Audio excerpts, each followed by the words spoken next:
Radio पे अमूमन मैं दुआ के लिए कहता था, तो उसमें मैं ये सोच के कहता था कि कोई इतने हज़ारों लोग सुन रहे हैं तो उसमें मेरे दुआ कोई कर देगा तो ज़िंदगी सेहत मुझे मिल जाएगी।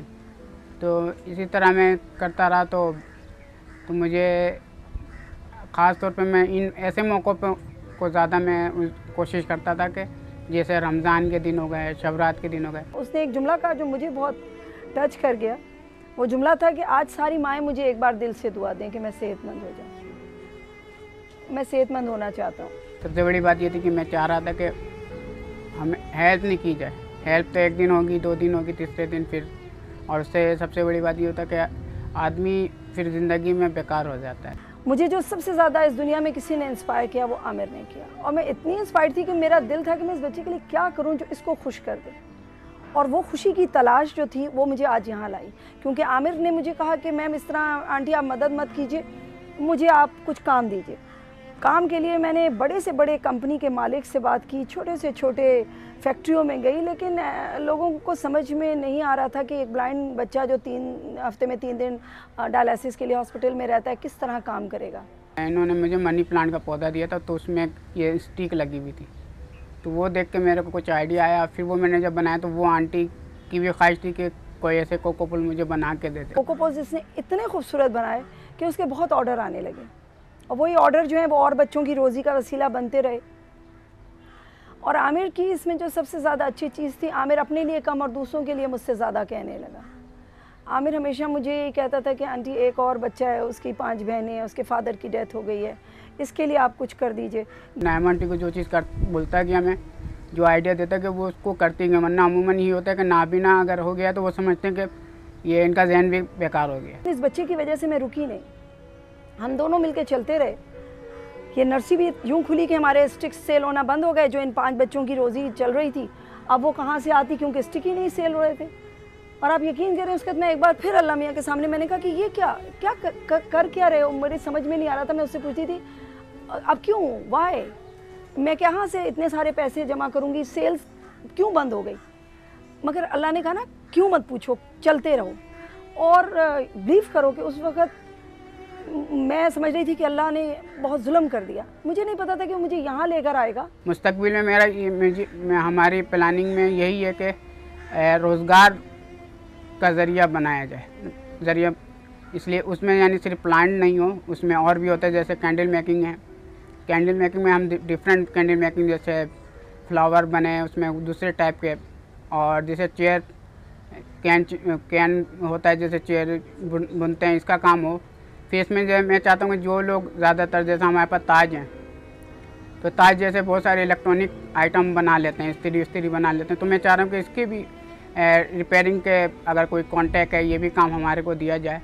ये 12 ईयर्स जो मेरी ज़िंदगी के हमने चले हैं बहुत स्लो, अभी भी हम बहुत स्लो हैं, लेकिन आमिर और मैं दोनों ने मिलकर हमने एक चीज़ जो सोची है कि जब अल्लाह ने हमें 2 जगह से एक जगह किया, कनेक्ट किया, तो कामयाबी तो होनी है 100%। वसीला कौन बनता है, ये तो रब जिसे तौफीक देता है वही बनता है, लेकिन कामयाबी तो होनी है इंशाअल्लाह ताला। आमिर की खुददारी और हौसला, इसका अक्स इस पूरी नर्सरी में काम करने वाले बच्चों के वालिदैन की आंखों में पैदा होने वाली रोशनी में देखा जा सकता है।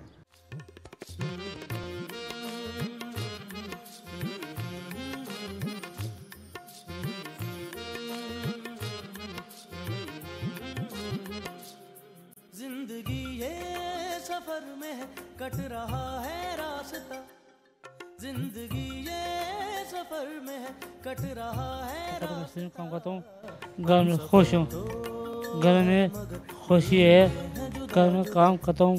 तपती धूप और शदीद गर्मी में जमीन का सीना चीरता हुआ ये नौजवान कराची का 30 साला तालिब हुसैन है। तालिब हुसैन की उम्र तो 30 बरस, मगर जहनी माजूरी के बाइस समझबूझ 8 बरस के बच्चे की सी है। ताहम अपने हौसले, घर वालों की तवज्जो और एक NGO की मदद से आज तालिब हुसैन अपने बूढ़े बाप के फालिज के बाद घर पर बोझ बनने के बजाय घर के वाहिद कफील की हैसियत इख्तियार कर गया है, जिस पर उसके बूढ़े बाप को फख्र है।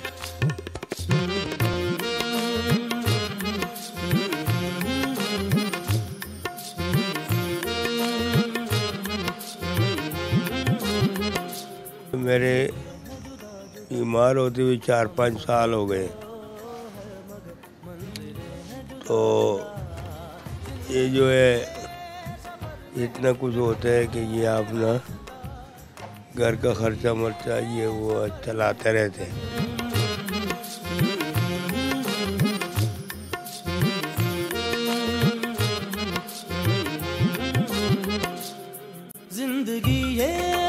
तालिब हुसैन की बूढ़ी माँ जो कभी अपने इस बच्चे की देखभाल में ही मशगूल रहती थी, अब तालिब हुसैन की जानिब से पूरे घर की जिम्मेदारी का बोझ उठाने पर खुशी से फूली नहीं समाती। घर भी संभालते हैं और सारा कुछ करते हैं, अच्छा मेहनती बच्चे।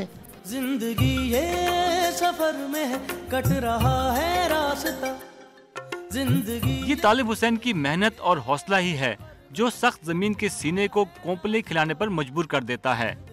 तालिब हुसैन की हुनरमंद हाथ और अज़्म इस बात की गवाही देता है कि कल तक अज़ूए मुअत्तल रहने वाला आज माशरे का एक कारामद फर्द बन गया है। तालिब की बहन को भी उसकी कमाई से ज्यादा इस ही बात का इत्मीनान है। हमारे तालिब भाई जो हैं बहुत अच्छे हैं। पहले ज़्यादा तब्दीली इसमें आ गई है। पहले घर में ये बहुत ज़्यादा मार धाड़ करते थे, हम लोगों को मारते लड़ते क्या कुछ करते थे, मगर ये कि जब से इस काम पे लगा तो हमें बहुत ज़्यादा खुशी हुई। इसके काम करने से हमारे घर में इतनी तब्दीलियाँ आई हैं, खुद तालिब हुसैन में तब्दीलियाँ आई हैं कि अब ये बाहर जाते हैं लोग इसकी इतनी इज्जत करते हैं। जिंदगी ये सफर में कट रहा है रास्ता। तालिब हुसैन खुद भी माजी की बानिस्बत आज एक बदला हुआ शख्स है। अपनी कमाई से अपने घर की कफालत का एहसास उसे बावर कराता है कि आज वो एक कमाऊ पूत है। जिंदगी ये सफर में कट रहा है रास्ता। मैं रहा कहता हूँ मेरा बोलती काम करो, बड़ा कमाओ, अमीर बने रहो। जिंदगी ये सफर में कट रहा है रास्ता। तालिब हुसैन की लगन और मेहनत यकीनी तौर पर उन लोगों के लिए मशले राह है जो जिस्मानी और ज़हनी तौर पर मजबूत होने के बावजूद दूसरों के मोहताज रहते हैं।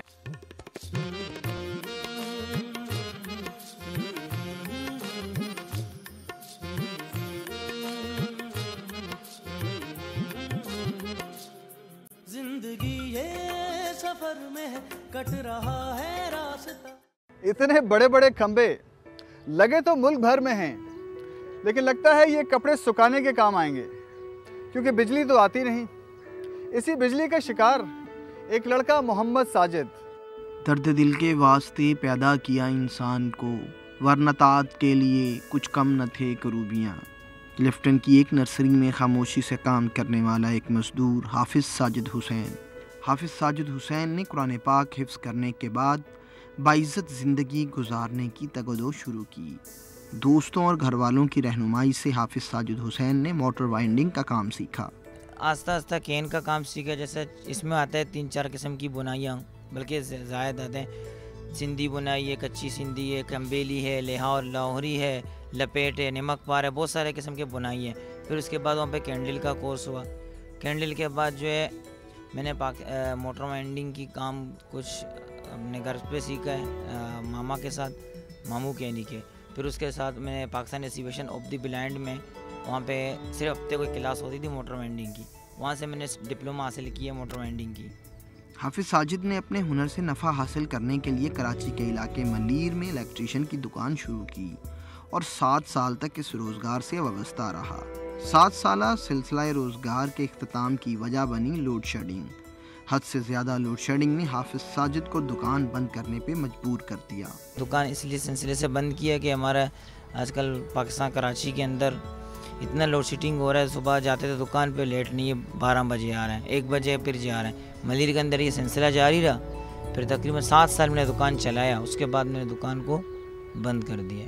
हुकूमती बेहिसी का रोना रोने की बजाय हाफिज़ साजिद ने रोज़गार के हुसूल के लिए मुख्तलिफ दरों पे दस्तक देना शुरू कर दी और आखिरकार क्लिफ्टन में माजूर अफराद को रोज़गार देने वाली नर्सरी एक और माजूर का ज़रिया माश बनी।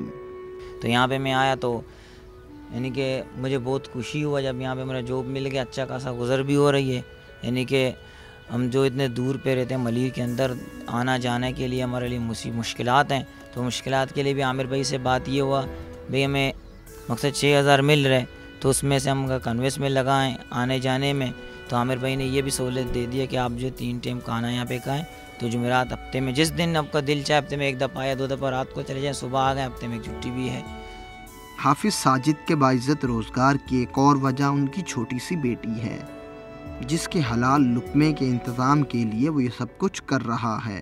हाफिज़ साजिद की ज़िंदगी नमूना है उन लोगों के लिए जो खुली आंखों से अपने अवाम को भीख के लुक़मे खिला रहे हैं, जिससे न पेट भरता है ना सब्र आता है।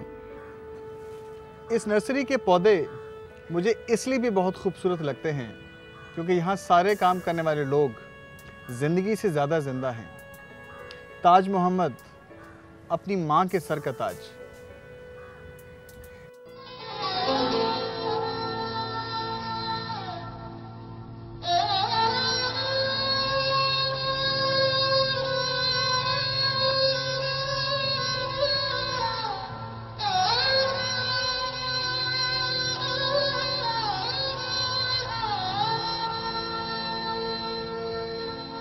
अल्फ अल्लाह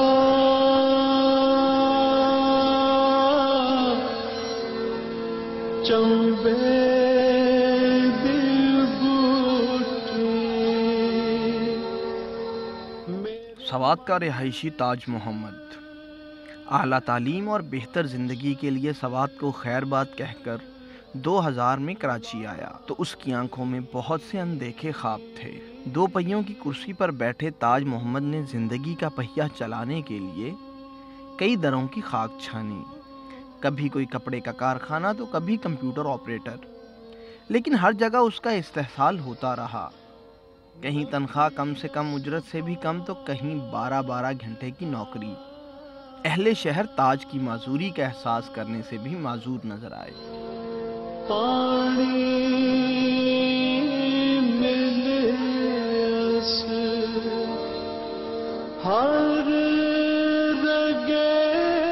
जब मैं पहले दफ़ा किसी के पास जाता था ना कि मैं कर सकता हूँ, तो वो यकीन ही नहीं करता था। मैं फिर उनसे कहता कि भाई आप मुझे ठेका दो, फिर मेरी मर्ज़ी है, मैं जैसी भी करूँ।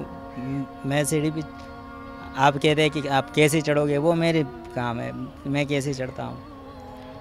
तो बहुत मुश्किल से काम देते थे लोग, और फिर उसमें ये होता है कि दूसरे लोगों को वो अच्छी खासी, लेकिन हमारे लिए फिर वो कम, या अगर 5000 रुपये का ठेका है तो हमें वो कोशिश करते थे कि भाई आप 2000 में कर ले। हालांकि काम में हमारी और दूसरे लोगों की कोई फर्क नहीं होता। ताज मोहम्मद ने सवात में मैट्रिक तक तालीम हासिल की और कराची आकर तालीम का सिलसिला भी जारी रखा। ताज बीए के इम्तिहान दे चुका है और तालीम का सिलसिला भी जारी रखे हुए है। पॉलिटिकल साइंस और इकनॉमिक्स के वो दिए हैं, रिज़ल्ट अभी आया नहीं है, और आगे इंशाल्लाह एमए करने का है इरादा। ताज मोहम्मद का 2008 में आमिर से राब्ता हुआ। गर्दिश हालात और हुकूमत की बेहिसी पर ताज मोहम्मद को आमिर ने नर्सरी में नौकरी दे दी। ताज को खाने और रिहाइश के साथ 6000 रुपये माहाना मिलते हैं। इन पैसों का बड़ा हिस्सा वो अपनी माँ के इलाज के लिए सवात भेज देता है।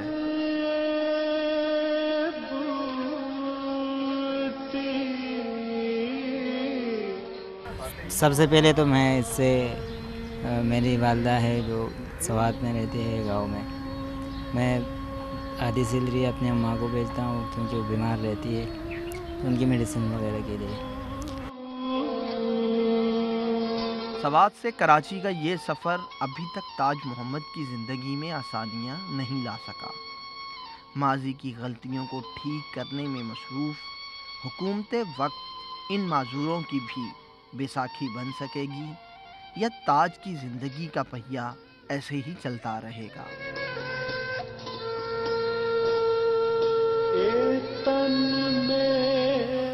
नाइमा, आमिर, साजिद, तालिब और ताज, ये भी तो फूल हैं, लेकिन इन फूलों की खुशबू महसूस करने के लिए आपको इस नर्सरी आना पड़ेगा। यह है ग्रीन फिंगर्स नर्सरी।